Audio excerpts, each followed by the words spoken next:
Hello guys, এই মুহূর্তে আমি কোলালামপুর এয়ারপোর্টে আছি। শুরু করছি আর একটা নতুন ভিডিও। নতুন ডেস্টিনেশনে যাচ্ছি। কোথায় যাচ্ছি সেটা ওখানে পৌঁছানোর পরই বুঝতে পারবেন।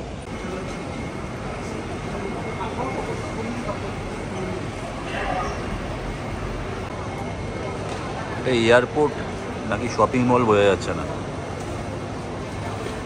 ডোমেস্টিক এয়ারপোর্টে এই অবস্থা। শরীরটা আমার একদমই ভালো যাচ্ছে না। আমি এখন যে ডেস্টিনেশনে যাচ্ছি সেখানে আলাদা 3 দিন আমার থাকার কথা। সেখান থেকে আগে আমি আর কোথাও যাব না মালয়েশিয়াতে। আমি টিকিটটা এগিয়ে নেব, কলকাতা যাওয়ার টিকিট, এবং কলকাতায় ব্যাক করে যাব। কোলালামপুর এয়ারপোর্টে এই জেড যে এনক্লোজারটা আছে তার ঠিক সামনেই হচ্ছে সেলস অফিস। এখানেই টিকিটের ডেট চেঞ্জ করতে হবে। আমি টিকিটের ডেট চেঞ্জ করে নিয়েছি। কলকাতা ফেরার রিটার্ন ডেটটা আমি এগিয়ে আনলাম, অনেক কটা দিনে এগিয়ে আনলাম। এর জন্য অ্যাডিশনালি আমাকে 290 রিঙ্গিত পে করতে হলো, সেটা অ্যাপ্রক্সিমেটলি 6000 টাকার মতো। এয়ার এশিয়ায় চেক ইন প্রসেসটা কিন্তু আপনাকে নিজেই করতে হবে। যদি আপনি এ ব্যাপারে এয়ার এশিয়ার কোনো এমপ্লয়ির সাহায্য নেন তবে তার জন্য আপনাকে অ্যাডিশনাল চার্জ বিয়ার করতে হবে। প্রথমে আপনাকে এই কিয়স্ক থেকে বোর্ডিং পাস প্রিন্ট আউট নিতে হবে, তারপর আপনার লাগেজের ট্যাগের প্রিন্ট আউট নিতে হবে, তারপর লাগেজ ট্যাগটা লাগেজের মধ্যে লাগাতে হবে। এবারে কিছু কাউন্টার আছে, সেখানে কিছু মেশিন লাগানো আছে দেখবেন। ওখানে গিয়ে মেশিনের সাহায্যে আপনার লাগেজটা হ্যান্ড ওভার করতে হবে। অটোমেটিক্যালি লাগেজটা কনভেয়ার বেল্ট দিয়ে ভেতরে চলে যাবে। যদি কোনো কারণে এই প্রসেসটা আপনার কাছে কমপ্লিকেটেড মনে হয় তবে এরকম কাউন্টারও আছে যেখানে লাগেজ ড্রপ বলে আলাদা কাউন্টার আছে, এবং সেখানে এয়ার এশিয়ার কোনো এমপ্লয়ি বসে রয়েছে, কিন্তু সেই কাউন্টারগুলো ভয়ঙ্কর ভিড় হয়। গাইজ, এইসব ইন্টারন্যাশনাল এয়ারপোর্টে গেটগুলো অনেক দূরে দূরে হয়। প্রায় 2 কিলোমিটার হেঁটে এসেছি, এখনও কতটা হাঁটতে হবে জানি না। এখানে K2 দেখা যাচ্ছে, আমার K18 গেট। একটু শীত করছে, জর্জরিত ভাব আছেই, তাই জ্যাকেটটা পরে নিলাম। সবসময় আমি হ্যান্ডব্যাগে একটা পাতলা উইঞ্চিটার রাখি, কোনো সময় যদি শীত করে পরে নেওয়ার জন্য। একটুখানি চা খাবো, কোথাও চা খুঁজছি, চায়ের দোকান পেলে একটু চা খাবো। একটু গেটের ঠিক উল্টো দিকে একটা কফির দোকান আছে, the coffee bin and T leaf. যদি চা পাই এখানে চা খাবো। অর্ডার করলাম একটা চা আর একটা চিকেন পাই। যে চিকেন পাইটা আমি খাচ্ছি তার দাম হচ্ছে 18 রিঙ্গিতের মতো, আর চায়ের দাম হচ্ছে হট টি ফ্লেভার্ড, এটার দাম হচ্ছে 13.50 রিঙ্গিত। এয়ারপোর্টে দাম একটু বেশি হবে স্বাভাবিক, আমাদের ইন্ডিয়াতেও এয়ারপোর্টের দাম অনেক বেশি থাকে।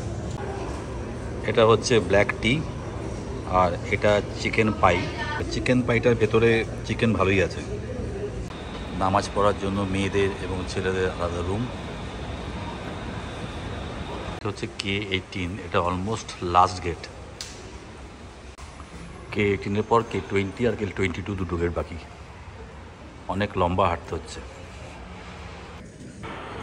ফাইনালি পৌঁছে গেছি K18 গেটে। এবারে ফ্লাইটে বোর্ড করার পালা। বোর্ড করে গেছে, জানলার পাশেই সিট পেয়েছি।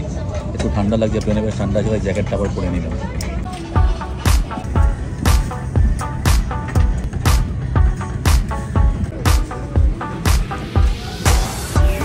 বাইক পুরো খাঁচায় ভর্তি।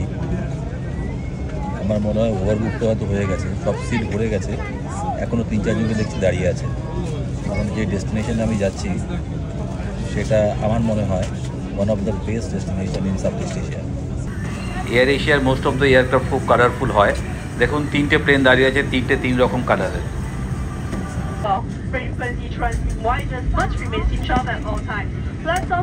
কোলালামপুর থেকে আজকের আমার ডেস্টিনেশন 1 ঘন্টা 10 মিনিটের ফ্লাইট টেক অফ করে গেছে।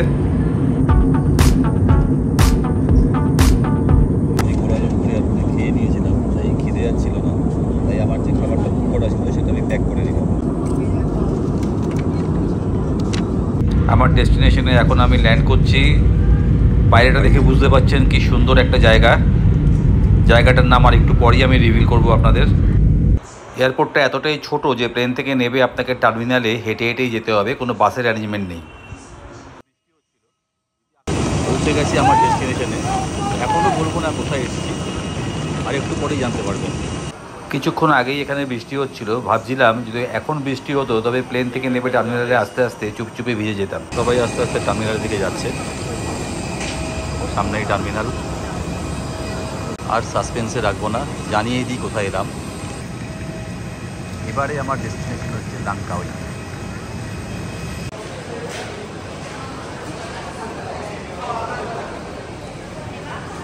ট্যাক্সি বুক করলাম আমার রিসর্টে যাওয়ার জন্য 35 রিঙ্গিত। আজকের ভিডিওটা এখানেই শেষ করছি। ভিডিওটা ভালো লেগে থাকলে লাইক করবেন, শেয়ার করবেন, কমেন্ট করবেন। পরবর্তী ভিডিওগুলো অবশ্যই দেখবেন। ভালো থাকবেন।